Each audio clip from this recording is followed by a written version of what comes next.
Hey guys, thank you so much for tuning in to episode 2 of the AutoGuide Show. You can find us every Friday on YouTube or your favorite podcast player. And if you guys like this or want to see it more often, make sure to like, comment, and subscribe. It really helps us figure out what you guys want from us. This is Sami, I'm Jodi, and this is Sebastien. Hi guys. And what are we talking about this week? Well, we've got a bunch of cars to talk about. We've got a bunch of luxury sports sedans, like the BMW 3 Series, the Genesis G70, as well as the Kia Stinger, our car of the year. We also have the Porsche 718 Boxster GTS, which is a very cool car, and I can't wait to talk to you guys about that. Jodi, you drove the Infiniti QX50, and then you guys also compared to subcompact crossovers, the Qashqai, also known as the Rogue Sport in the US, and the Honda HR-V. But before we do that, we've got a couple of things to figure out. I want to answer a question from one of our readers. He says, this is Mr. Brin2, asked us on YouTube, what new feature do you think is a must-have for us? And we've been driving a bunch of new cars, especially some luxury cars, and I have to say that my favorite feature these days is Android Auto or Apple CarPlay support, because every time we start driving a car, I'm listening to some music or whatever, I appreciate the compatibility with all of my apps. I like the voice recognition features. I like the fact that it knows instinctively where my home is and where my office is. It can tell me what the directions and the traffic is every single day, and I think that's really useful. What about you guys? What do you think is really handy in today's... I honestly find blind spot monitoring to be amazing. It's such a boring feature, but you use it so often. And oftentimes when you have blind spot monitoring, you also have like a rear cross traffic alert. Right. So when you're backing out of a spot and you can't see anything, it'll tell you if there's a car coming so you don't die. It's actually happened to me yesterday in the Stinger, because the rear visibility is not great in that Yeah, thing. exactly. And trying to pull out from diagonal parking, Onto a main road. Onto a main road, Yeah. it was a hazard. Yeah, and so blind spot monitoring, not very sexy, but very, very handy. I'm worried that when we recommend blind spot monitoring to new drivers, they just won't utilize the same shoulder checks and mirror checks that we taught when we started driving. I'm just saying that some people will probably like ignore that kind of stuff. That's how it's supposed to be, and I know that sort of similarly with the backup cam, a lot of people didn't understand that was like, you're supposed to use that as if it was a mirror. So don't use only that. Start using, just use it as a check. So you want to be focused all over the place. And like for a young driver, I can see how that would be. Yeah. Somebody who's learning, that's a hard thing for you to. It definitely makes people lazy. Yeah. But that's not what they were created for. Sure. They were created as a fallback. Yeah, absolutely. And it's definitely happened to me before too, where I'm just about to change into a lane, and then you get the flash and and you're like, oh, okay, right. Don't attack the other people in the other lane. So. But I mean, even as like seasoned drivers, we still find that feature extremely absolutely. handy. So I imagine that everyone does. Yeah, absolutely. Yeah, I like it. What about you, Sebastien? What's your favorite feature in modern cars? For me, it's also kind of boring, but it is the dimming side mirrors. I think that's the best invention ever. I hate driving at night and having some F-150 on my bumper with just lights flashing at my face because I like to drive little cars. Right. Right. Actually, that's really important in cars that are small or lowered. Yeah, it's a great feature. I agree with you there. But you also mentioned butt fans. Butt fans are I wouldn't say that I can't do without them. You mean ventilated seats? Ventilated seats. Gets really yes, weirded out with your... Why would anybody be weirded out? Butt fans are the best. But no, they're the greatest. It's especially it's summer, it's hot out. I get a sweaty back, and if you have the ventilated seats, it's really nice. It helps make the whole air conditioning thing work really well. Well, okay, fine. If you're going to say two features, I'm going to give you my second favorite feature is heated steering wheel. It's like a warm hug for your hands. Yes. It's one of those features that when I first saw it, I was like, this is dumb, I don't need that. And then I tried it and I was like, this is amazing, this is the best. I felt that way about, how some Mercedes have heated armrests as well? It's wild. I think so that's crazy. Because I'm always cold, so having like warm everything, that's my jam. Yeah. All right, Mr. Brin 2. Thank you for your question. Once again, if any of our listeners out there have any more questions, feel free to send them our way, and we'll do our best to answer them right here on air. But before we go on, why don't we talk about some news? Yeah, so there's a couple big things that happens lately. So it was announced that the Detroit Auto Show is now going to be in June, starting in 2020 instead of January. What do we think about that? Well, I like it. changing tradition that's been around since forever, but also, yeah, I think it's smart. I think nobody likes Detroit in the winter. It's awful. Like we live in Toronto and we have to drive out to Detroit to get to the show every year, and every year it takes us so long because there's always a snowstorm. Yeah. There's like cars in the ditch. It's just kind of a scary drive for Inevitably, us to do. there's a blizzard going on. I think more importantly, though, it paces out the amount of car news that happens during this time of the year. Okay, so in November, in November we get the LA Auto Show. And then in early January, we get CES, which is very quickly becoming a car show with all this autonomous cars and other really neat features like that. We're talking about like infotainment systems and stuff like that. Yeah. So to immediately go from those two shows into the Detroit show, it just seems really rushed and mashed together. I think Detroit, or whatever, North American International Auto Show was feeling that, because like they were missing out, a bunch of automakers were pulling out, and it was mostly the luxury brands who were doing that kind of thing, who were doing that sort of high-tech future stuff that we're going to CES and New York even later in the year. Right. I mean, just even practically, now you can have consumers come to your show and do drives outside. Yeah. And hang out. Yeah. They were talking about having people at Belle Isle and having people along the river, which is apparently really nice. When it's not covered in ice, you know, it's good. I think there's potential here. I'm not one to think that it's not going to go over well, but I have heard a lot of other journalists griping about the fact that their summer vacation would get hindered by this sort of move. Deal with it. Exactly. We also have another thing. We discovered a patent for...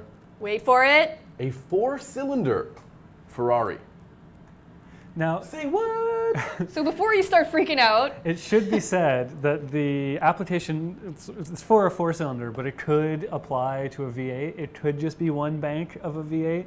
So, or it could be for like a new Dino or something. Would they file a patent for half of an engine though? Is that something normal?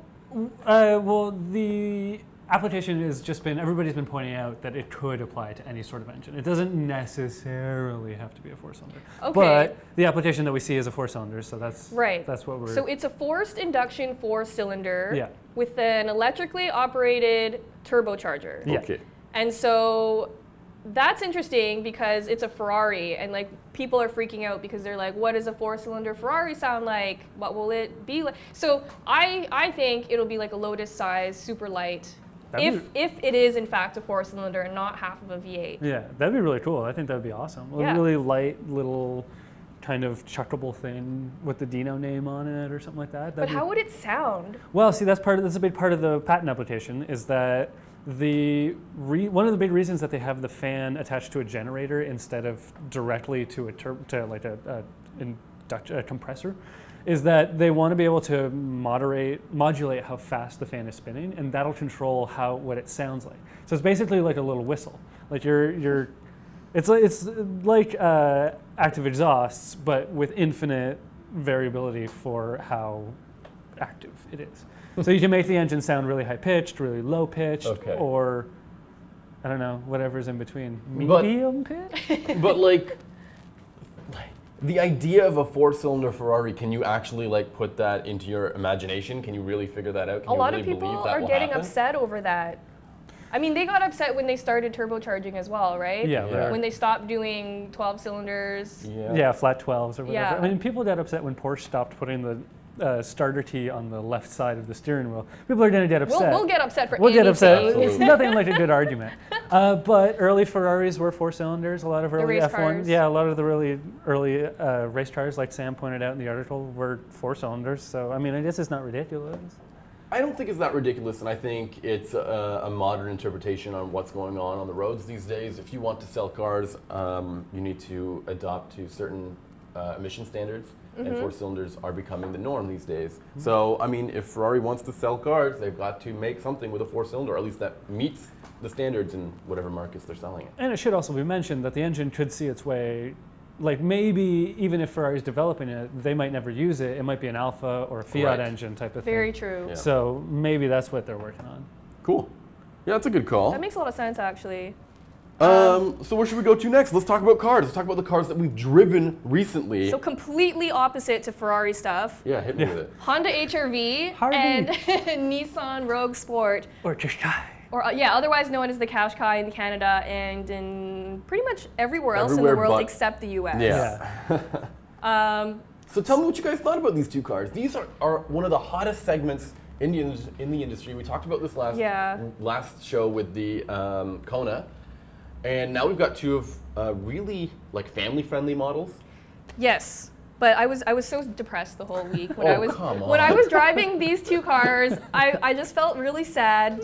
I don't want to be a snob about it, but like these two cars give me no joy. Like nothing about them makes me happy. But that doesn't mean they're not good cars, because they are. They're perfect. Yeah, they're very utilitarian. I mean, they'll get you where you're going. They look kind of funky, one in a good way, and the HRV in a dorky kind of way. It's a beam. It's a beam. It's not a great looking car, but there's a lot of space for stuff, and the Qashqai or Road Sport especially, they have like a surprising amount of technology in there. Like there was a 360 cam for overhead, which means you can avoid rocks if you're taking it off road, which you aren't, or you can avoid the other cars if you're parking it, which you are.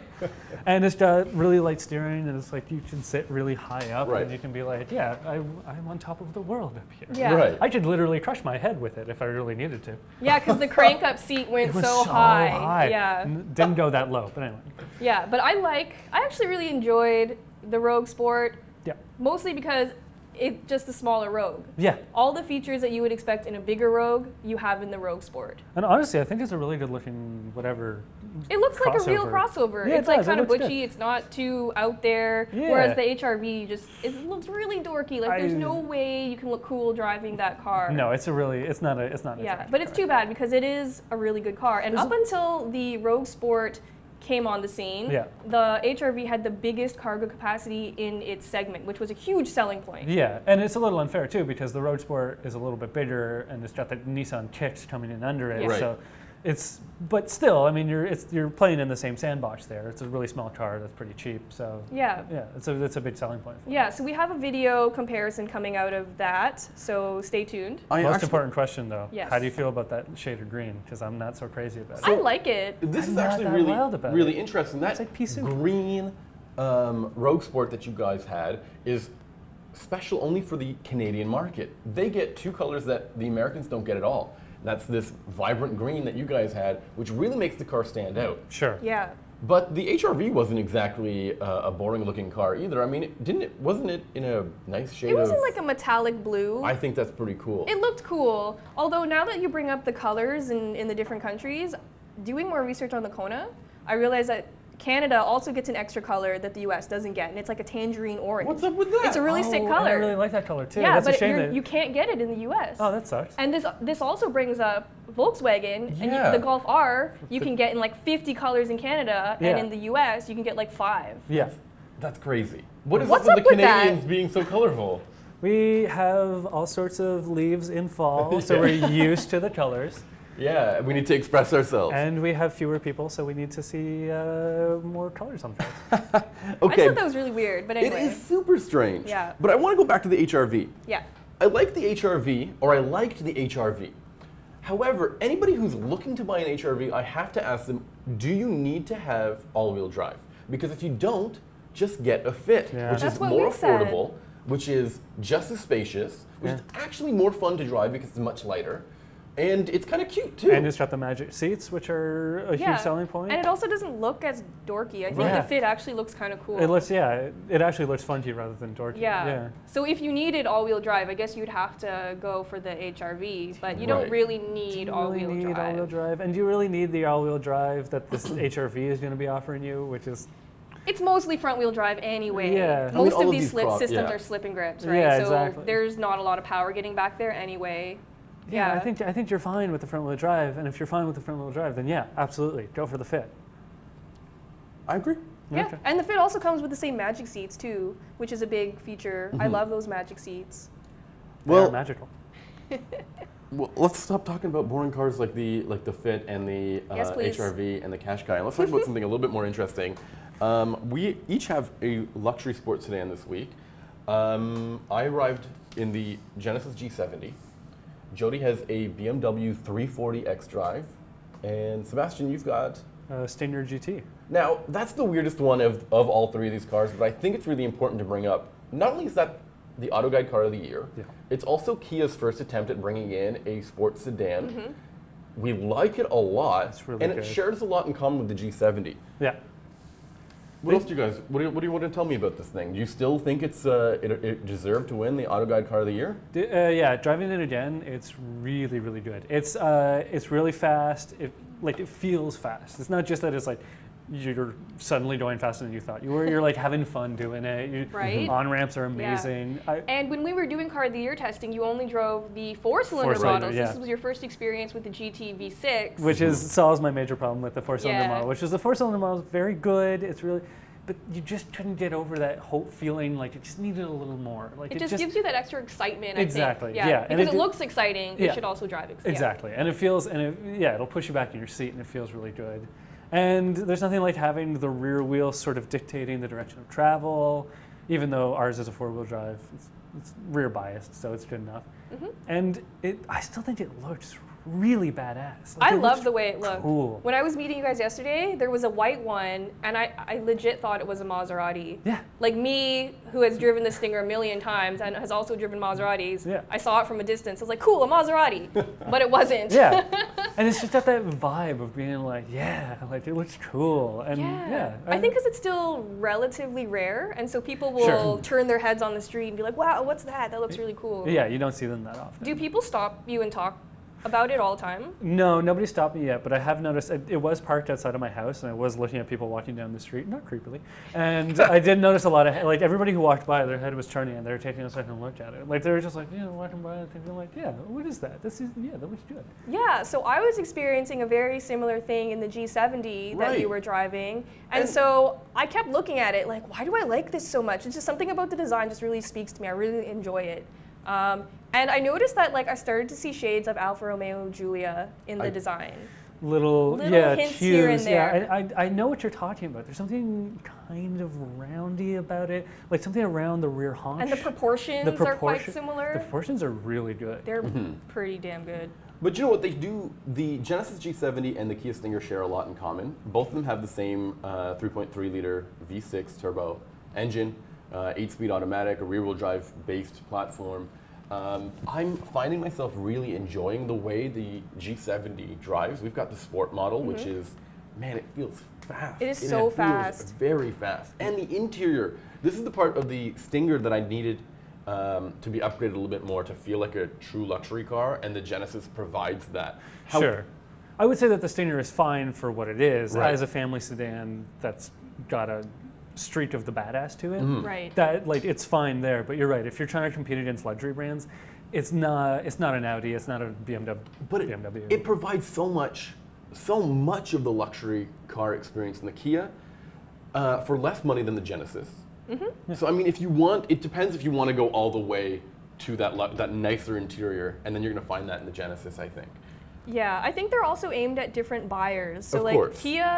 Kia never wanted to steal buyers away from Audis and BMW because they know that the brands just isn't at that level yet. Yeah. But I think Genesis is actively trying to get those people in the seats of their cars. Yeah. And so I think they just had a higher bar to meet, and I think they're getting pretty close. Well, in the Genesis, I find that there's a number of standout features that make me like it more than I would have thought. Quilted leather seats look and feel really nice. The materials are all really good. Yep. There's a lot, in this Sport model in particular, there's a lot of these really nice bronze accents found throughout the car. You can see them in the headlights, you can see them in the grille, in the wheels. It's really cool. I really like that Genesis thing with the bronze and the, it's good. It looks so good. Yeah. I also feel so cool driving the Genesis and the Stinger, actually. Is that because these are fresh cars that nobody's really seen? I think so. I think the fact that they're both very unique has a lot to do with how cool they are. But I want to create a whole new scale of judging cars based on cool factor, like how cool you feel driving them. Yeah, just how just like you sit and you feel like It's totally subjective, but I feel like it's kind of handy because just coming back to the BMW is that when I'm driving that 3 Series, I love the car. Right. It's an excellent car. You can't deny it. But I don't feel cool driving it. Mainly because whenever you drive it, and our particular model is very well equipped. However, it has this very basic looking white paint, normal red interior, and I swear you will see 3 or 4 of them every time you drive this vehicle. You will see another person in a very similarly equipped, either 330 or 320. Ours is a 340. And you'll be like, oh yeah, I'm just like every other BMW. Like all the BMWs look very similar. Yeah. There's nothing so special about this particular vehicle yet. They are kind of a victim of their own success because, like the X1 that we were talking about last time, it gets lost in the crowd. It's kind of anonymous in its popularity. Like it's a great car, as you say, but it just kind of, you don't feel cool driving around. It doesn't feel special. Yeah, and like I know that the BMW brand has a higher cachet. So if you're just saying what you own, being like I have a BMW feels better than saying I have a Kia. But like the rest of that sentence gets a lot better, right? For the Kia and gets a lot worse for the BMW. I have to slow down a little bit.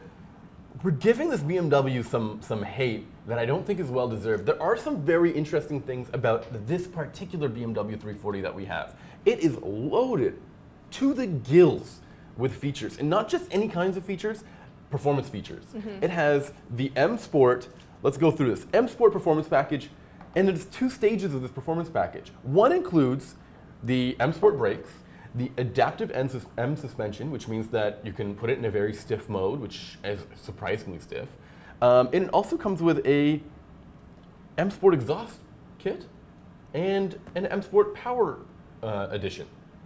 Meaning this car is very quick, very fast, sounds wild, and is really sporty and fun to drive. And I will say that that's one of my major complaints with the Stinger right now, is that as good as it feels to drive and as nice it is to drive, I was driving through a tunnel last night and I couldn't really hear it. Like it doesn't make a great noise. Yeah. The G70 sounds a little bit better. You can hear it a little bit more often. Okay. But this is the next level. I remember there was a video that me and you did between the XC60, the Volvo XC60, and the BMW X3 M40i. And I remember we got these cars earlier on the week, and we're like, well, the Volvo is a very good car, so I think this is going to lean in this direction. But every time we drove this BMW with this sport exhaust, we had started like laughing and giggling, and it was just such a really enjoyable experience because of this added element.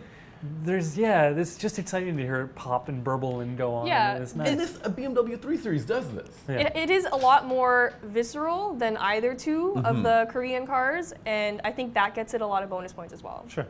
It's also much more expensive. Oh, it's a buttload more expensive. So the pricing, as of the recording of this video, the pricing for the G70 hasn't been fully revealed yet. But a fully loaded BMW 340 will come to about $60,000 in the US, which is about 12 grand more than the Stinger. And I imagine it's about, I don't know, it's got to be about $10,000 to $8,000 more than the Genesis G70. And yeah, I don't know. Is it going to be $12,000 to $10,000 more, That's a like lot of better money. than those cars? Yeah. Like, I don't know. That's a hard question to answer in terms of like driving dynamics and like straight features. Yeah. Of course, that takes out like badge snobbery out of the question. Right, but I will say that the advantage of not having a badge to be snobby about is that Kia and Genesis are trying so hard for your money. They're trying to overcome the bad badge, which is kind of nice because you get a cheap car that has been made to with everything in it. The other benefit is that they don't do this in the US, but in Canada, Genesis, there's no dealerships. You get it delivered right to your house. You can get a sales rep come to your house and sell you a car in your living room.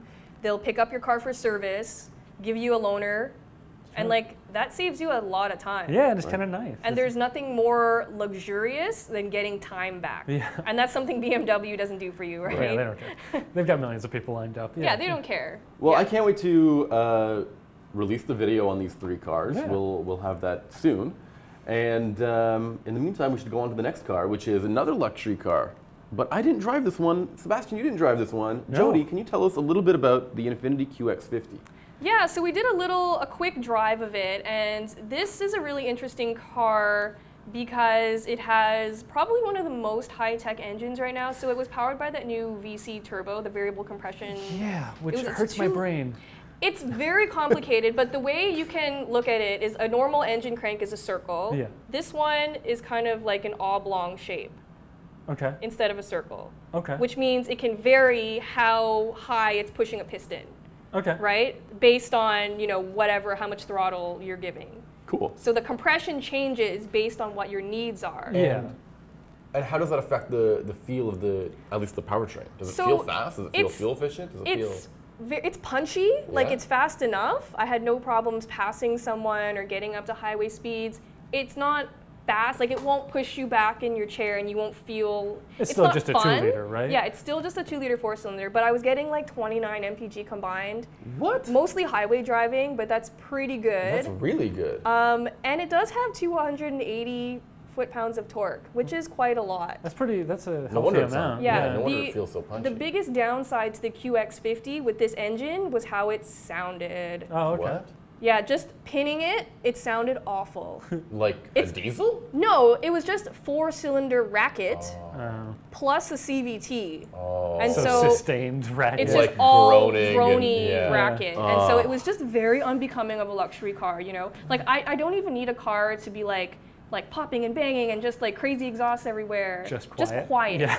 Just Yeah. if it's a luxury car, like an SUV especially, just make it quiet. Yeah, you But would there think. was a lot of noise and a lot of wind noise, and so That's- that was just didn't give me good vibes. What's interesting about that is the old QX50 used to be known as the EX37 and the EX35, and it had that really cool I think it was called the VQ engine from Infiniti. The 6-cylinder. The V6 engine. That sounded really cool. It sounded really good.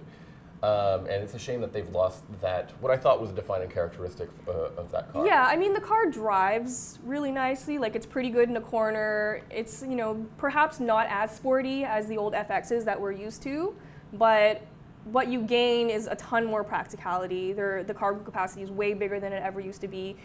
Passengers get more space, which they didn't have in the old ones at all. Yeah, it was a very cramped car. And I think Infiniti kind of is shifting their focus into making stuff that's more luxurious. So they put a lot of thought into the interior, which is gorgeous. Yeah. In top trim, it comes in this amazing like white quilted leather, and it has these teal suede inserts everywhere. It's so nice.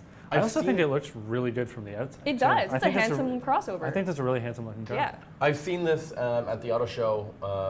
The interior does stand out. It's probably one of the best I've ever seen. It's got to be class leading. Yeah, I love that splash of color and just the texture of having suede instead of like a smooth leather changes it entirely. I do hope that that's becoming more of a focus for a lot of automakers because Yeah. there are a lot of really boring, really basic interiors, even in luxury cars. BMW. Yeah, exactly. But it's nice to see some automakers come in with a splash of color, do some teal, do some fun stuff. Just a little bit something unexpected. But Yeah. I feel like that kind of stuff really enhances how special a car feels. You Absolutely. get in and you're like, wow, this is nice. This is like my living room, right? Yeah. It's kind of cool. There's nothing wrong with a black interior, but they just don't all have to be black, you know? Yeah. It would be nice if there was some options. Yeah, I mean, like with this Infiniti, you can get a base interior that doesn't come with this nice cream leather or the teal. But even without all of that, it's a very nice interior. It's luxurious, nothing was weird about it, but it was a little bit bland compared to the top trim, which is usually the case. Yeah, well, Cool. as you'd expect. I mean, it's nice to hear some balanced feedback on this car. I mean, both that it sounds like butt, but at least that interior is really impressive, and I can't wait to see the fuel usage in everyday. Yeah. Like everyone else reporting similar fuel consumption. And I don't think the way it sounds is a deal breaker. I don't think most people care. That's just a personal pet peeve. Okay. Yeah. Cool. What do we got next? Sports cars! We have, this is all on you for this one. Okay, so I drove the Boxster, the 718 Boxster GTS, which was introduced late last year at I think the LA Auto Show. And this is a very interesting vehicle because in the past, the GTS models of the Boxster and the Cayman came with a naturally aspirated 6-cylinder engine, and now they've replaced it with a 2.5-liter 4-cylinder turbo. And it's very, very, very fast. It's surprisingly quick. In fact, I have no reason why a Boxster should be this fast. I mean, this is supposed to be the entry-level sports car from the brand, and this is as fast as a 911 Carrera S. Yeah. Why? That's Porsche's biggest problem. That's why they had to make the Cayman and the Boxster worse than they knew it was capable of because it was stepping on the toes of their more expensive cars. It is so fast. So 0 to 60 happens in 3.9 seconds. That's his giggle. That's really fast. And it's almost, the speed is now almost too accessible. It happens so quickly, so immediately. You will almost always get in trouble. You'll always realize that you're going above the speed limit. What I loved a lot about the naturally aspirated engine is that you had to wring it out, you had to earn the speed, and it taught you to fall in love with the car and with the sports car experience, which is where everything is so responsive and it feels like you're building up your speed. Right. With a turbocharged engine like this, which I don't want to criticize it here. It's fast, it's powerful, it gives you so much torque, 317 pound-feet of torque so soon. Yeah. But it means that you don't have to do anything to get to that speed. Do you know what I mean? It doesn't make you work for it. Absolutely. Yeah. However, as always, a Boxster is one of the most responsive vehicles on the road. The steering is a benchmark. The suspension is very stiff. This one comes standard with the Sport Chrono package and the Porsche Active Suspension Management. It is also lower, so you have to watch out for driveways and stuff like that.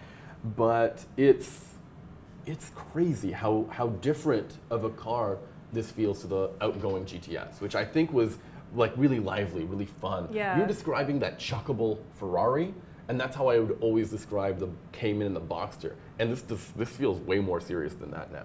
Okay. Do you know what I mean? Yeah, I get you. Did you like the way it sounded? Because I know a lot of people have kind of complaints about the 4-cylinder versus the inline 6. But like the inline 6 was great, but I don't necessarily think it sounded that good back then either. That's true. Yeah. The flat 6 was a really strange sounding Flat 6s engine. never sound good. And flat 4s can sound good. And I heard that thing in the basement here. Sounded all right, That's actually. pretty loud. legit. It was loud. It was I very don't know loud. if it sounded good. It was just very loud. Sounds like a 914. Which is an interesting car to bring up. I mean, that also had a very interesting engine, the 914 Mid-engine, 6. flat 4 from a Beetle. That's true. Which was one of the original, Volkswagen Porsche collaborations there, which is always a very interesting car to bring up. Yeah. I will say this car is really interesting. It's also extremely expensive. It weighs a lot, too. About 3,000 pounds. I thought it weighed more than that. A bit more than 3,000 pounds. Okay, Just it's a like tiny those- bit more. It's like a heavy car, despite being small, only having 2 seats, and having no access to the little tiny engine. It's Right. like it still weighs a ton.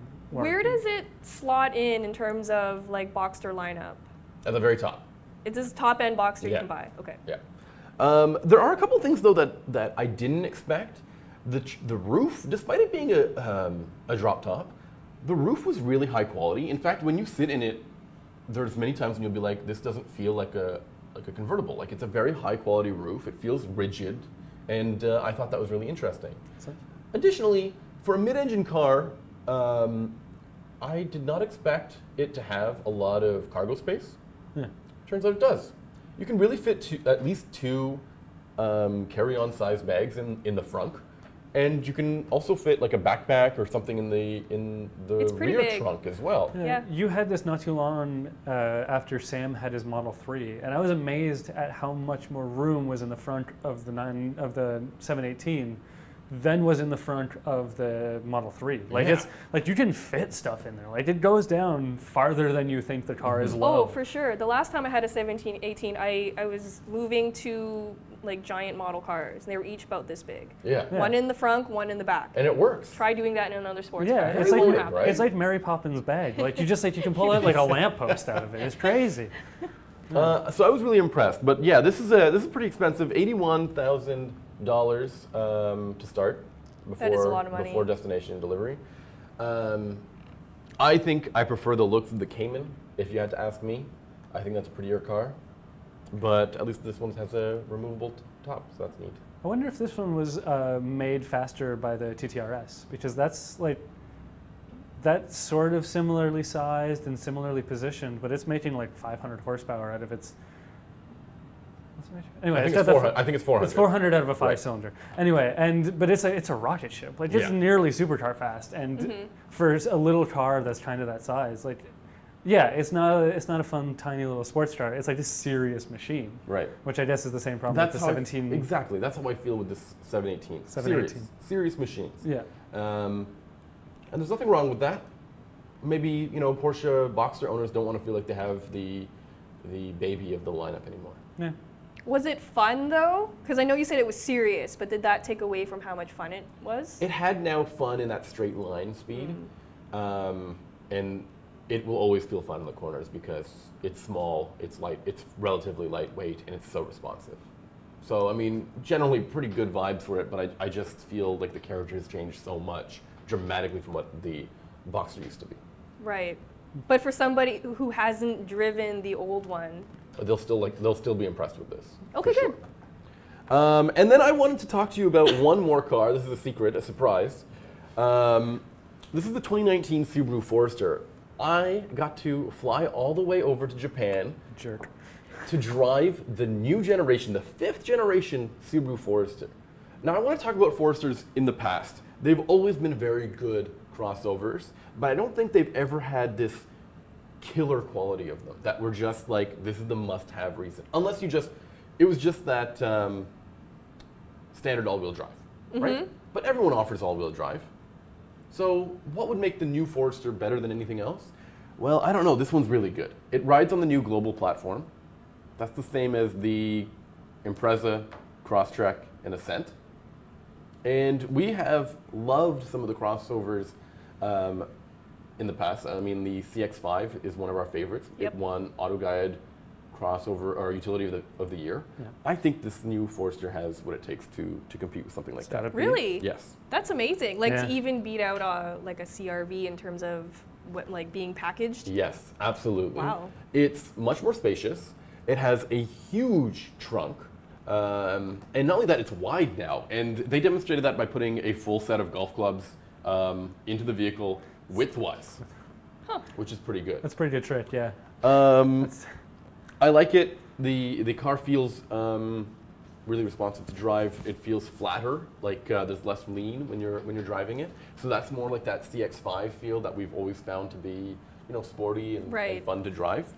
The engine is maybe the weakest part, but it's all new.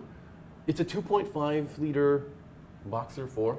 I feel like that's a common complaint every time we drive a Subaru. It's really good, but we just wish it was a tad faster. Well, now it makes much more horsepower. I mean, well, not much more. 12 more horsepower, which is more in line with the rest of the class.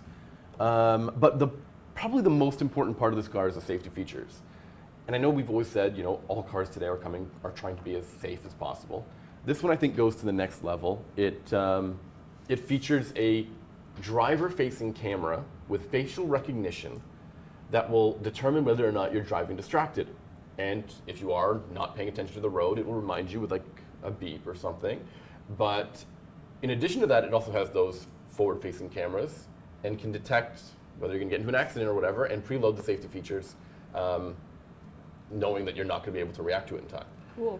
This is a feature that has previously been seen in a Cadillac. Oh, I was going to say, I was wondering if the driver-facing camera was a bit like the Mercedes system where they tell you to have a coffee type of thing. Yeah, it's similar to that. Okay. But this was previously in the CT6 with Super Cruise, which is a car that I think costs almost $90,000. A Forester will not cost anywhere near that much. And you're talking about a feature that can save lives. Yeah. Yeah, that's really interesting, and it's different from the one in the Mercedes one because the one in Mercedes looks at if you're swerving a lot, if your speed is inconsistent. So it's not actually looking at you. No, it's not looking at your It's the way face. you're It's- interacting with the car. Exactly. So this is another step, yeah. Now, I know a lot of people will probably gripe about the nanny state of automobiles always telling you how to drive, but I think this is necessary. I think it's entirely necessary because so many people die from distracted driving. So stuff like Or that. get into accidents. Yeah, so I mean, stuff like that I think goes a long way in helping people. And it's one of those things where most drivers would be like, I'll never use that. But then like they're gonna be checking their phone one day and then they're gonna get in a near accident and then they're gonna be like, oh, thank God I had that feature. But like, fortunately, it's not just when you're looking at your phone. It's also like when you check the back seats, you're talking to your passengers, or if you have a kid back there, or if you just see something on the sidewalk, or another accident. How many times have we been on the highway when you're passing an accident and somebody slowed down and rubbernecking? Yeah. Absolutely. I think this is really important. However, I know there's a lot of people who will say I don't want that. There's at least one really neat feature in this car that comes from that technology. It's the memory seats. And all the memory features of the car can be activated using the facial recognition camera. So the moment you get in the car, it says, "Hi, Sammy," and it sets up the seats to your driving position. So it actually recognizes you. Yeah. That's right. Which is kind of creepy. It's a little bit, but it's mean, Actually, very, cool. very creepy. I mean, your phone does that now. Is it that Yeah. crazy that your car does it too? I guess not. I can see where you're going with that though. Just because like where does that information go? Like is it secure? Yeah. Is someone going to be impersonating me, stealing Yeah. my identity? I get it. Yeah. But as a result, it means that your profile is not locked to your key or a button on the dashboard here. It means that there's 5 settings, which is way more than most cars. Most cars usually have 1, 2, or 3. Oh, for memory. Yeah. So because it recognizes a face, it doesn't matter what key you use. It just uses your face to determine. That's pretty what cool. seats. Yeah. How Super else was cool. the interior for the Forester? Because previously it's always been a bit of a sore spot. Really well packaged, really smart, and Subaru actually told me that they made some changes to the way that like the pockets are in like behind your seats. Mm-hmm. Previously, those are just like this flat, like giant thing, and they said, we're looking at the way people use that, and they've slotted it so that they've like stitched it so that you can fit your phone perfectly in there, and it's just enough so that you can feed a cable into it, and then the other half of that is also good enough for like a laptop or an iPad. So it's like really clever in the way that it's set up, and the materials have been improved over the last generation Forester. They've always been improving their interiors, and I think this is it looks on par with what we've seen recently. Cool. I mean, I've seen the new Forester at the auto show, and the up-level one has that cool like orange stitching. Yeah, that's the sport model, and that's really catchy to like. It really catches your eyes. Yeah. I'm not sure how well that'll go over here. I think it's maybe a bit over the top. Okay. That highlighter orange trim, but who knows? That's cool. I like it though. Importantly, though, how many cup holders does it have? Does it have 19 like the Ascent does? No, if you need 19 cup holders, You gotta go for You this. have other you gotta go problems. for the big one. Yeah. But yeah, I think this is the best Subaru yet, and I think it has a real chance to be a leader in this class. We do know that the RAV4 is coming with a new generation model. It looks really rugged and tough, but I don't know if they have some of the features, the killer features, like this driver-facing camera. That's interesting. I mean, I know safety is a really big thing for Toyota too, but I feel like they haven't had that many innovations come out of that besides like their Safety Sense Plus or whatever. Which is delivering all those features at a lower trim level. So this Yeah. driver focus system is an optional feature on the high trim level, so it's not standard. Right, and it doesn't come on the Ascent, right? Like this is a No. unique to the Forester Brand feature. new, yes. In fact, I talked to them about that. Why are you using the Forester to debut this feature when something that's maybe more expensive, like maybe the Outback or the Ascent, might be better for it? And they say it doesn't matter. When a feature is finished, that's when they're going to put it in the car. They don't really have like a halo tier of their vehicles. They just want all of their cars to have similar features, Cool. which I think is pretty cool. That makes a lot of sense. Absolutely. Yeah. Hey guys, thank you so much for watching. We really enjoy making these and we hope you enjoy listening in. If you like it, make sure to comment and subscribe. Leave your questions in the comments or tweet at us or something so we can try to answer them in the next episode. And until then, thank you and bye. Bye.